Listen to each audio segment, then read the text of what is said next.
Hello everyone, welcome to the Redmen TV. After a wonderful afternoon of footy for the mighty Reds, 5-1 winners against Brighton and Hove Albion at the, is it still called the Amex Stadium? It doesn't matter, it might as well be some sort of training pitch for Liverpool to go on down south for some slightly more warm weather training during the winter, because the Reds just turned up and won quite nicely. Yeah.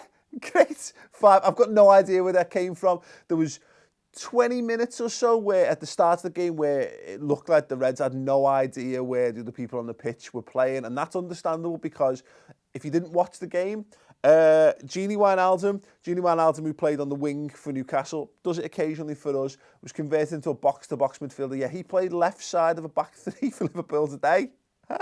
And was really good. Alongside Dejan Lovren and Emre Can. I think a lot of heads fell off when the team news was announced, more so when they saw how that team was lining up on the pitch. But, you know, one or two hairy moments aside, Liverpool got away with it. And in that regard, it was similar to the Stoke game. I don't think Brighton played similarly to Stoke. But in so much as what Liverpool did was they rode out the storm, rode out a little bit of luck, and then made a couple of changes toward the end. And when legs were getting tired, we just went up a gear very briefly just to put the game beyond doubt and beef up the goal difference as well. Absolutely superb. And the man at the centre of it all for us, well, there's two men, but the one I'll start with is Coutinho. What a world-class football and show he put on for everyone today. Assists, goals. Now, I mean, it's dubious whether he gets 2 goals or not. For me, I'd need to see an angle that says he's kicking it wide. But, you know, his second goal, is it? He deflects in off Dunk's head. I'm giving it to him. And if I was on the member of the dubious goals panel, I wouldn't even bother coming in. I'd be getting in the WhatsApp group and going, lads, don't even bother coming in. Stay in bed, have an extra cup of tea, because I'm giving it to Phil all day long. If you think Phil deserves to be given that goal, give this video a thumbs up right now. He scores a free kick where he basically just P-rolls it under the wall, which is the height of impudence. And that actually the word that sums up his performance today. He was impudent. And, you know, what that means is that he was just taking the piss for no reason whatsoever, other than to show that he was the best player on the park. Once or twice he kind of ran himself into a little bit of trouble, but you can forgive that when, again, there's a game that, you know, again, if I'm on the dubious goals panel, that's 2 goals and 2 assists for Phil Coutinho. Probably the performance, I think, of the season for him.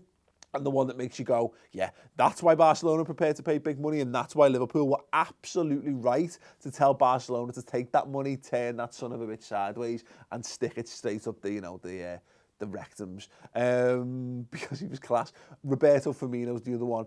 Absolutely. I think that might be the perfect number 9 performance for what Klopp's looking for. Look, gets on the end of it, scores 2, scores in counter-attacks, you know, arriving at the back post, running through as well in support of Mo Salah for the second one.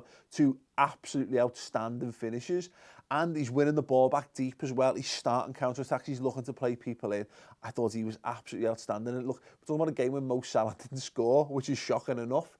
But he put in a good shift as well. I thought the team performed really well. And it's weird that, again, a team that in a lineup and a selection that wasn't familiar, that they were able to get a grip on that game and able to be so clinical, particularly now that we're entering this part of the season. Look, I'd have taken a 1-0 all day. When we went a goal up for Emre Can, I was very much thinking, you know what, I want those 3 points more than anything else. But you know what, Liverpool have gone, yeah, I'm not going to settle for just 3 points, lads.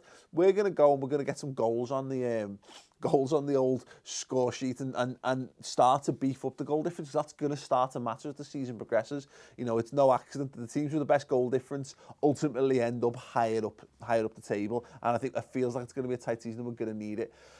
Great. Absolutely magnificent. I think shouts for Simon Mignolet pulls out an absolute worldie of a save from Glenn Murray. There's one person I think out there today who deserves to be absolutely lambasted for the performance, and shock to anyone who's in the comments or maybe on social media who love to bash Liverpool players. It's not a Liverpool player. I thought everyone put in a decent shift at the very worst. The referee, let me know if you know how on earth he gave a penalty in that game. I've watched it back 5 or 6 times now from a whole host of different angles, and I have got no idea. In my, 35, I don't know how old I am, 34 years, nearly 35. In all my years of watching football, I've never once looked at a penalty decision and gone, No idea.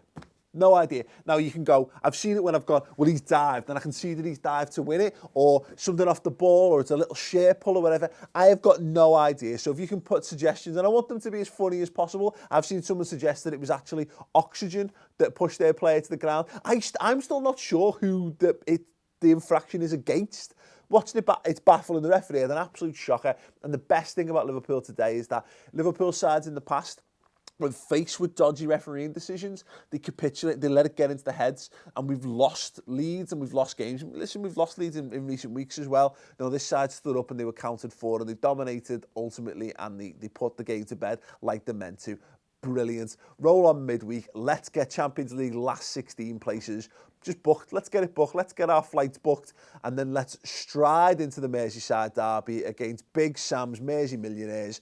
And let's hopefully put them to bed as well. Because Liverpool, you know, putting the pressure now into the top four ahead of the Man United game tonight. Points are going to be dropped there. We've just got to keep ticking over, keep grinding away, and make this season what we want it to be. Grab this season by the balls and make it submit until Liverpool are where they want to be in the table. And for me, that is pushing on, fighting for second place. And, you know, as Jürgen said, if Man City play like this, who cares? They're going to win the league. But you know what? Just keep going. If other people drop points, be there to capitalise. And that's all we've got to do between now and the end of the season. And hopefully enjoy some good results along the way while we're doing it.